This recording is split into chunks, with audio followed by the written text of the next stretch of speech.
Hello प्यारे दोस्तों, welcome back. और आज हम मौजूद हैं एक और वीडियो के साथ। और आज की वीडियो का जो क्वेश्चन है वो है कमिटमेंट फोबिया के बारे में। आप में से किसी दोस्त ने पूछा है कि जिन लोगों को कमिटमेंट फोबिया होता है उसके पीछे क्या रीज़न्स हैं और वो इंसान उससे किस तरह से बाहर आ सकता है। प्यारे दोस्तों, पहली बात तो ये समझने की ज़रूरत है कि जो कमिटमेंट फोबिया होता है वो आपको ज़रूरी नहीं है कि रिलेशन में हो, लोगों को काम के हवाले से भी हो, जहाँ पे भी उनके ऊपर रिस्पॉन्सिबिलिटी डाल दी जाती है या उनको ऐसा लगता है कोई रिस्पॉन्सिबिलिटी उनके ऊपर आ गई है या उनको कमिट करना पड़ रहा है, उस सूरत में वो वहाँ से भाग निकलते हैं।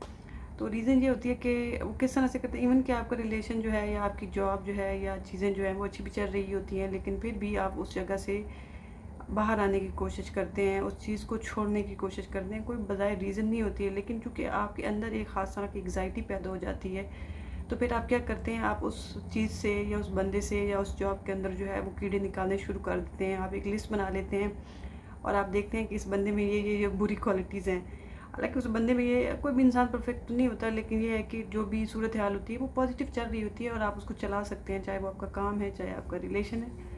लेकिन चूँकि आपके साथ प्रॉब्लम होता है, आपको खौफ होता है, आपको फोबिया है कमिट करने से, तो आपके अंदर जो है वो एग्जाइटी की फीलिंग्स डिवेल्प होती हैं।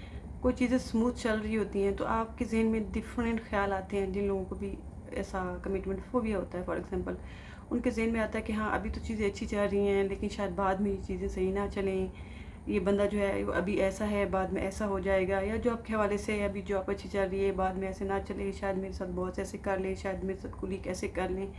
इस तरह के जो ख्यालात हैं ना उनके जहन में आते हैं। क्यों आते हैं?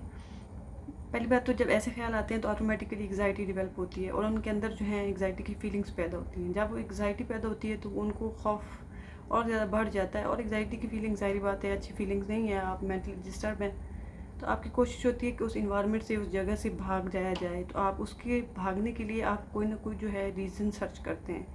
अब जो रीज़न सर्च करना है उसके लिए आप एक लिस्ट बना लेते हैं। चाहे अगर वो किसी इंसान से रिलेवेंट है तो आप एक लंबी लिस्ट बना लेते हैं, चेक लिस्ट बना लेते हैं, जैसे शॉपिंग लिस्ट है कि इस बंदे में ये ख़राबी है, ये ख़राबी है, ये ख़राबी है, ये मेरे साथ इस तरह से सही नहीं होगा। अपने आप को सेटिस्फाई करने के लिए आप एक रीज़न क्रिएट कर लेते हैं और फिर आप वहाँ से भाग निकलते हैं या उस जॉब को छोड़ने की कोशिश करते हैं या लोगों को बताते हैं कि मेरी जॉब बहुत स्ट्रेसफुल है, ये है, वो है। तो ऑटोमेटिकली वो इस वजह से हो रहा होता है क्योंकि जो आपके अंदर एक्साइटी होती है उसको जस्टिफाई करने के लिए आप जो है रीजंस क्रिएट कर रहे होते हैं। अब ऐसा क्यों होता है? लोगों के मल्टीपल रीजंस होते हैं। या तो ये होता है कि आपके अर्ली चाइल्डहुड में कोई खुद के आपके एक्सपीरियंस जो हैं आपकी फैमिली में ऐसे हुए होते हैं कि वो, जहाँ पे आपने अपने आप को हेल्पलेस फील किया होता है और आपको लगता है कि आप कुछ भी नहीं कर सकते, तो वो जो रिस्पॉन्स होता है वो आपके ब्रेन के अंदर फ्रीज़ हो जाता है। इवन कि आप बड़े हो जाते हैं, आप रिसोर्सफुल हो जाते हैं, लेकिन उसके बावजूद आपको लगता है कि आप कुछ नहीं कर सकते। तो आपका रिएक्शन जो है, जो आपका माइंड है, वो सेम बच्चों वाला ही रहता है कि आप कुछ नहीं कर सकते, तो आप छुप जाते हैं, उस जगह से भाग जाते हैं। अब ये जो एक्सपीरियंस है ये पर्सनली आपकी लाइफ में खुद भी हो सकता है या अपनी सराउंडिंग में आपने कोई ऐसी चीज़ एक्सपीरियंस की हो जिसकी वजह से ऐसा होता है।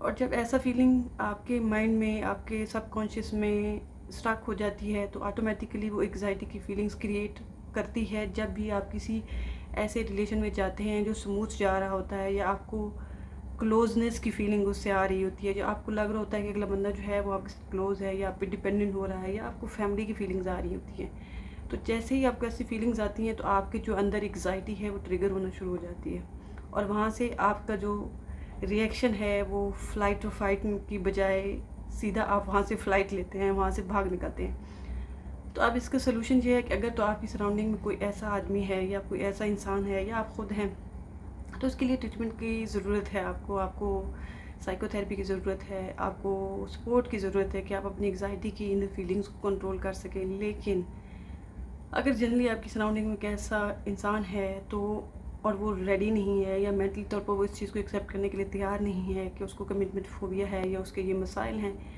तो मैं आपको कहूँगी कि उसके करीब से दूर ना हो जाएं, बल्कि भागें, दौड़ लगा जाएं, क्योंकि ऐसे इंसान का ठीक होना पॉसिबल नहीं है। और अगर आप खुद हैं और आपको रियलाइजेशन है तो फिर आपको चाहिए कि आप किसी जो है साइकोथेरेपिस्ट से रब्ता करें, किसी साइकेट्रिस्ट से, साइकोलॉजिस्ट के पास जाएँ और प्रॉपर उसका ट्रीटमेंट कराएं। क्योंकि अगर आप उसका ट्रीटमेंट कराएंगे तो आपके लिए बेहतर हो जाएगी। क्योंकि आपका माइंड, अगर आप लाइफ में किसी चीज़ के ऊपर कमिट नहीं कर सकते तो आपकी जो लाइफ है वो बहुत रेस्टलेस रहती है। अगर आपको अपना सुकून चाहिए, पीस ऑफ माइंड चाहिए, तो आपके लिए ज़रूरी है कि आप जो है कमिटमेंट के इन इश्यूज़ से बाहर आएँ। तो इसके लिए बहुत सारे ऐसी कोई चीज़ नहीं है कि जो मैं एक वीडियो में बता दूँ और आप उसको फॉलो कर लें और उसको फॉलो करने के बाद आप उससे फ़ायदा उठा सकें। इसके लिए प्रॉपर ट्रीटमेंट की ज़रूरत है, प्रॉपर प्लान की ज़रूरत है। तो जो लोग इंटरेस्टेड हैं वो किसी भी साइकोथेरेपिस्ट से, किसी भी साइकोलॉजिस्ट से रब्ता कर सकते हैं और इसको प्रोसीड कर सकते हैं। लेकिन ये है कि सबसे पहले सेल्फ रियलाइजेशन होना बहुत ज़्यादा ज़रूरी है। मुझे उम्मीद है कि किसी हद तक मैंने आपके क्वेश्चन का जवाब दे दिया होगा। अगली वीडियो तक के लिए bye bye and take care.